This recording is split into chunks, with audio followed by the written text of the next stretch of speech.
এমন কার্য করেছিলেন শিবাস, যার নামে এই শিবাস অঙ্গনটা। শ্রীবাস প্রভু এত ভক্ত ছিলেন গো মা, এত ভক্ত ছিলেন যে আমার মহাপ্রভু দলিল করে দিয়েছেন শিবাসের নামে এই অঙ্গনটা, যে বিশ্ব ব্রহ্মাণ্ডে যত স্থানে হরিনাম যজ্ঞ হরিবাসর হবে, সেই অঙ্গনটা হবে তোমার নামে। কেন দিয়েছিলেন? এই যে হরিনাম যজ্ঞ নদিয়ায় যখন সর্বপ্রথম হয়েছিল,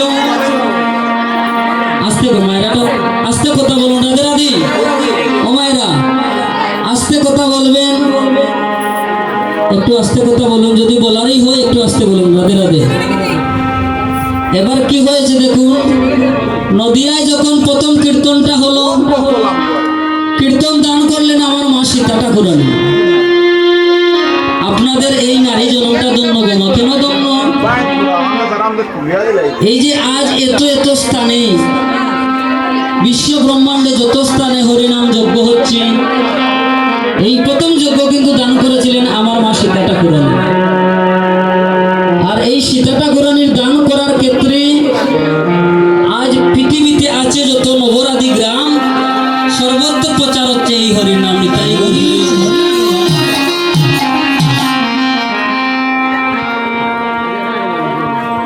তাই যখন সীতা ঠাকুরানী কীর্তনটা দান করলেন, কীর্তনটা হয়েছিল শিবাস অঙ্গনে।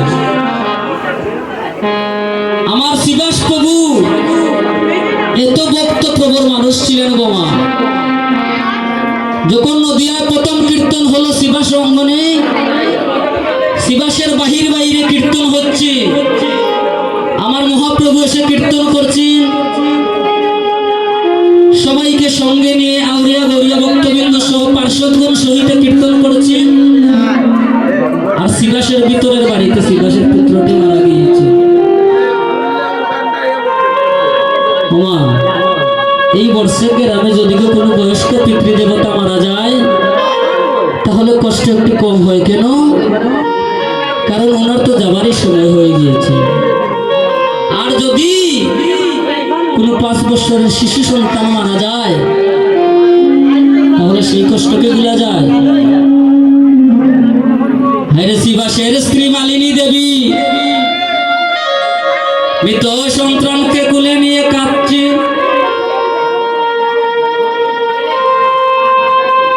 মালিনী দেবী যখন কাঁদছে, মালিনী দেবীর কাঁদা দর্শন করিয়া, রাধে রাধে রাধে,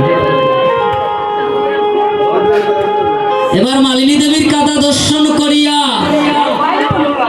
পাশের বাড়ির একজন মা এসে বলছেন, কি হয়েছে, তুমি কাঁদছো কেন? বলছে, এই ভিতরে বাহিরের বাড়িতে কীর্তন হচ্ছে, আর ভিতরের অঙ্গনেই আমার পুত্রটি মারা গিয়েছে।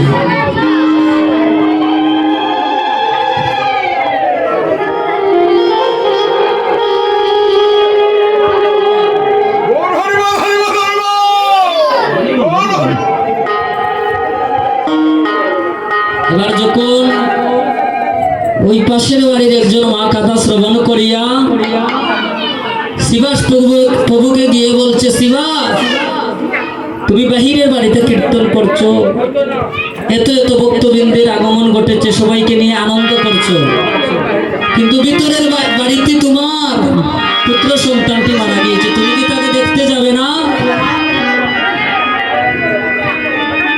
শিবাস প্রভু বলছেন, না, আমি যাব না। তবে তুমি যখন এই খবরটি নিয়ে এসেছো, তাহলে কৃপা করে একটি কাজ করো।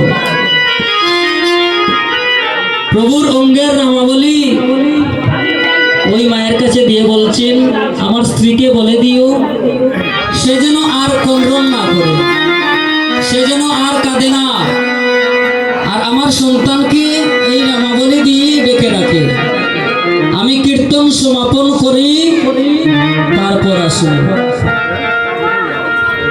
এই জগতে গো মা, এই যে আপনারা কীর্তন আসনে বসেছেন, যদি কেউ হঠাৎ করে খবর পায় আমার সন্তানের অসুস্থ, সে কি এখানে বসতে পারবে? আমি যে কীর্তন করছি দাঁড়িয়ে, যদি আমি খবর পাই আমার সন্তানের অসুস্থ, আমি কেমন করে চাইবো আধা ঘন্টা আগে কীর্তনটা সমাপন করতে।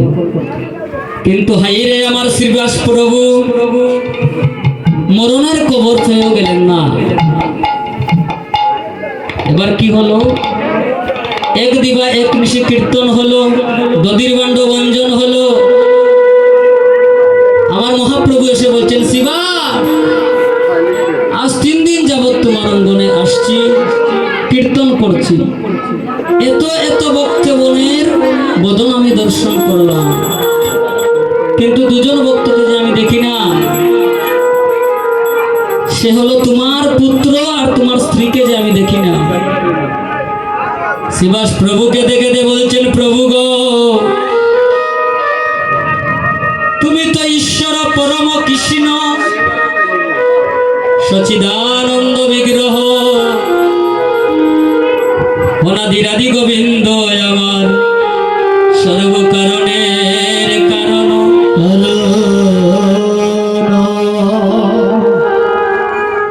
শ্রীবাস প্রভু বলছেন, প্রভু তোমার ইশারা ছাড়া তো এই বিশ্ব ব্রহ্মাণ্ডে একটি গাছের পাতাও মরে না।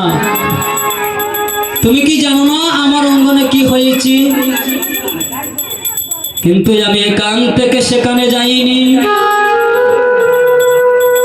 কারণ আমার পুত্র মরলে আমি পুত্র পাবো,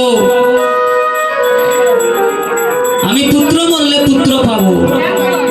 কিন্তু যদি এই চাঁদের বাজার আনন্দের বাজার একেবারে ভেঙ্গে যায়, এমন সাদের আনন্দের বাজার যদি একেবারে ভেঙ্গে যায়, সারা জন্মে আমি আর বসাইতে পারবো না। যখন শ্রীবাস প্রভু মহাপ্রভুকে ওই কথা বলছি, মহাপ্রভু জড়িয়ে ধরে এসে শিবাসকে বলছেন, ও শিবাস, ও শিবার জনমে জনমে তুমি ভক্ত হইও রে, ও শিবা তুমি জনমে জনমে তুমি ভক্ত হইও রে,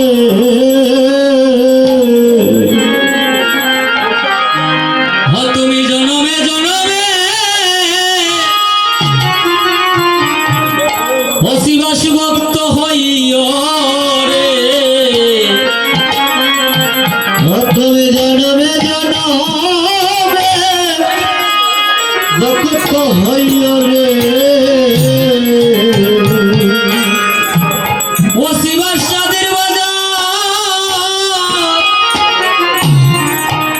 তুমি বসাইও রে, ও শিবাস জনমে জনমে ভক্ত হইও রে, ও তুমি চাঁদের বাজার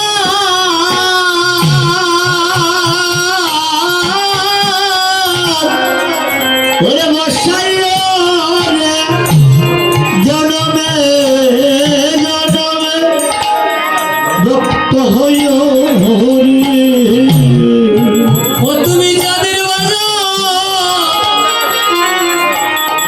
বসাইও রে,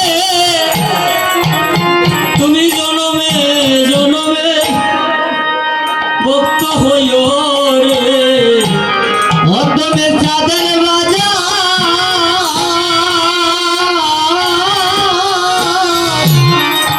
বসাইও রে, জনমে জনমে ভক্ত হইও রে, ও শিবাসে জন্মে নয় প্রতি জন্মে জন্মে, ও শিবা সে জন্মে নয় প্রতি জন্মে জন্মে, ও তুমি চাঁদের বাজার বসাইও রে, এ জন্মে নয় প্রতি জন্মে জন্মে, ও তুমি চাঁদের বাজার বসাইও রে, এ জন্মে নয় প্রতি জন্মে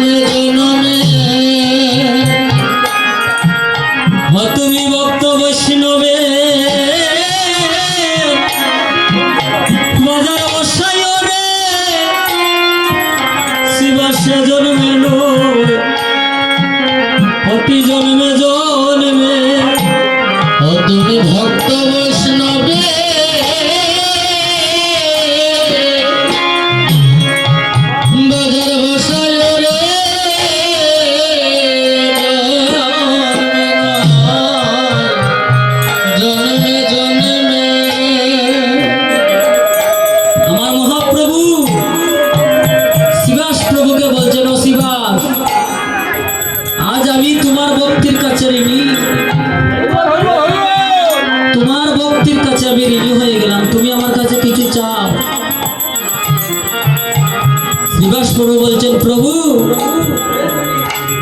আমি দম চাই না, জন চাই না, শুধু এই আশীর্বাদ করুন জনমে জনমে যেন আপনার চরণ সেবায় থাকতে পারি। সেই দিন আমার মহাপ্রভু